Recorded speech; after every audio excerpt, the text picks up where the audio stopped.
Good morning, everyone.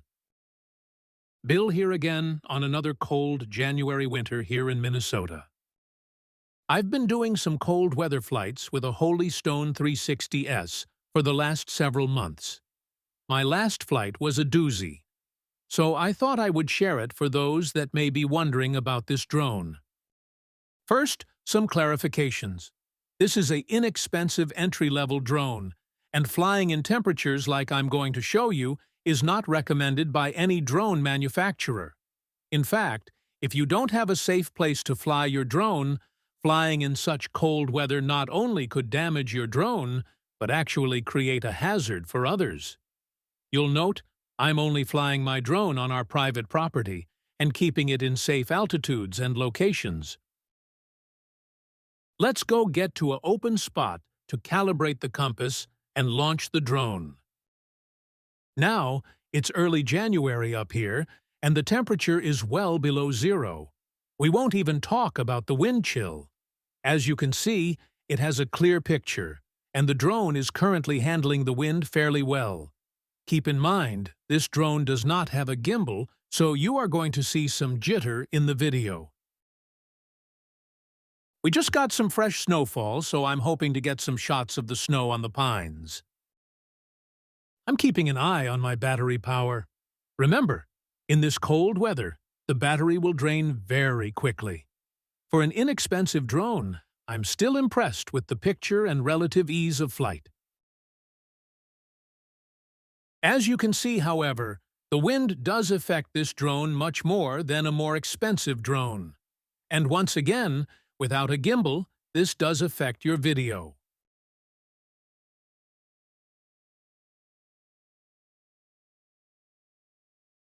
I'm hoping to get to the other end of our nature trail and back before the battery gets too weak.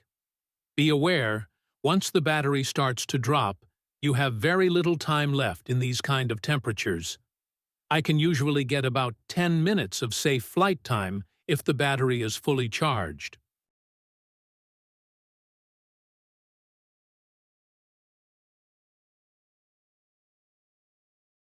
You can see I'm able to get some good detail while flying over the woods.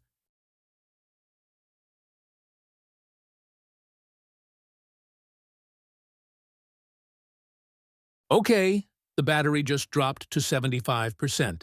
Time to head home. This is where things went sour.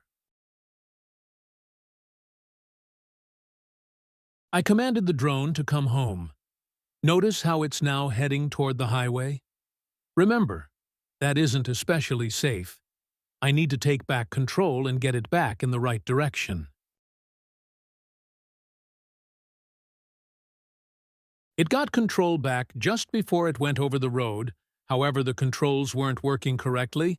I was trying to get the drone back and land it as quickly as possible. Now, don't get me wrong, I'm not by any means in a panic. Remember, this is a very inexpensive and extremely light drone. Hazard to others is very minimal. Notice the swirling it is now doing? I've had this happen several times when landing this drone. Many drone operators call this a toilet bowl effect. This means the compass is confused. I've never had it happen, however, when it is this high, so I know this is going to be a tough landing.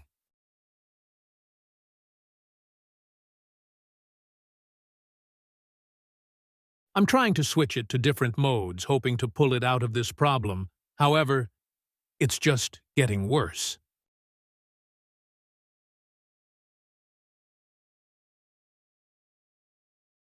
It was getting too close to our large pine trees, so I tried to turn it toward the pasture.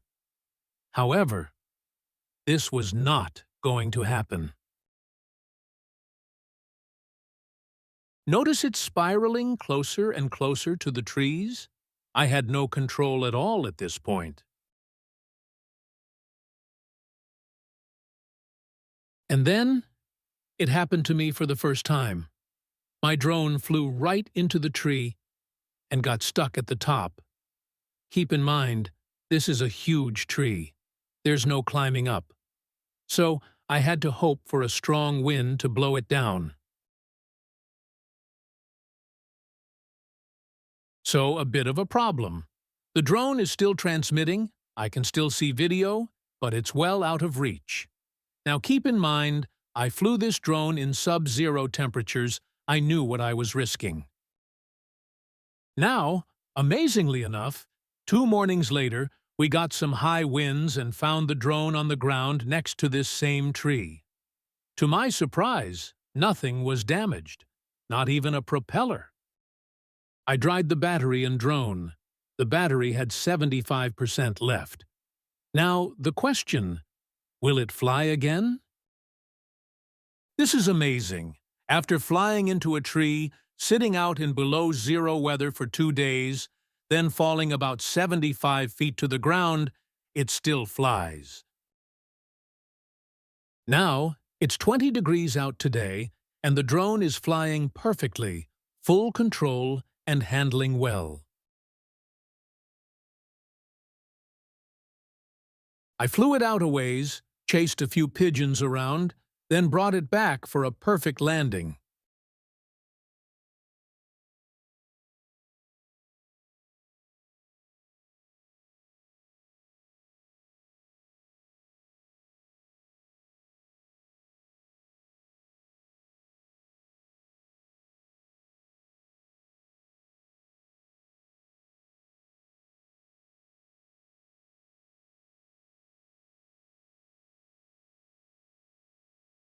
So what is my current feeling on this drone?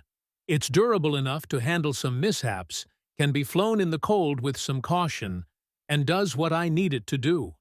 So far, this drone is worth the low price paid.